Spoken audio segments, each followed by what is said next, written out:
มาเล่าความฝันต่อเรื่องฝันเห็นดวงวิญญาณให้ทรัพย์ก่อนใหญ่แล้วมาขอส่วนบุญถ้าไผได้ฟังที่นางเล่าความฝันก่อนหน้านี้เนาะนางลงคลิปไปแล้วบางคนก็บอกว่าต่อ หลังจากนั้นเนาะนางก็ได้มาจดชื่อแล้วก็มาเก็บคำต่อพอเก็บคำเก็บไปเก็บมานางก็ได้ถามดวงวิญญาณคนนั้นว่า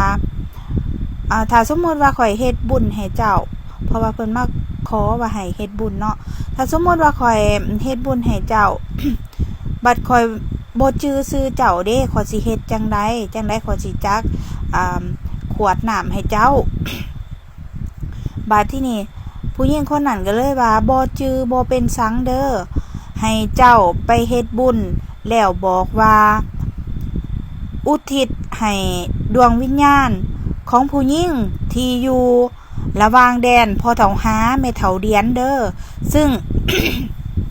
เป็นแดนเนาะแดนพ่อเฒ่าหาหันที่อยู่ข้างเหนือแดนที่นางเก็บค่ำหันที่เพิ่นให้หันเป็นดินของป่านางเองซึ่งดินพ่อเฒ่าหาหันได้ขายต่อให้คนในหมู่บ้านนางแล้วเนาะแต่ว่าเจ้าของเก่าแก่ก็คือซื้อพ่อเฒ่าหาแม่เฒ่ารถ นางก็เลยบอกว่าโอ้ได้หลังจากนั้นก็มาเก็บคำต่อบาดที่นี่หันก่อนสิเมื่อนางก็เลยบอกว่าแม่นเจ้าจื้อได้อีดีบ่ว่าเจ้าอยู่นี่190 ปีแล้วแม่นเพิ่นว่าถ้าว่าจื้อบ่ผิดก็ประมาณ190 ปีหา197นี่แหละเพิ่นว่า ข่อยก็บอกว่าเดี๋ยวข่อยสิเฮ็ดบุญไปให้หลังจากนั้นเนาะเก็บค่ำมาหอดแล้วก็มาอยู่ทางขึ้นหัวคันไดเฮือนป้าเอิ้นพ่อเอิ้นแม่มาเหลือค่ำซอยก็เป็นค่ำก่อนหน่อยก่อนใหญ่หลังจากนั้นความฝันก็ได้จบลง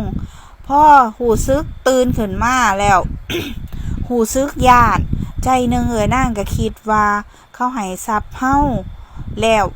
สิเอาเฮาไปเป็นตัวตายตัวแทนบ่ก็คิดไปทั่วทิศมันนะแนวแบบว่าตั้งแต่เกิดไหลไงมาบ่เคยฝันแบบนี้จักเถื่อพอฝันแล้วก็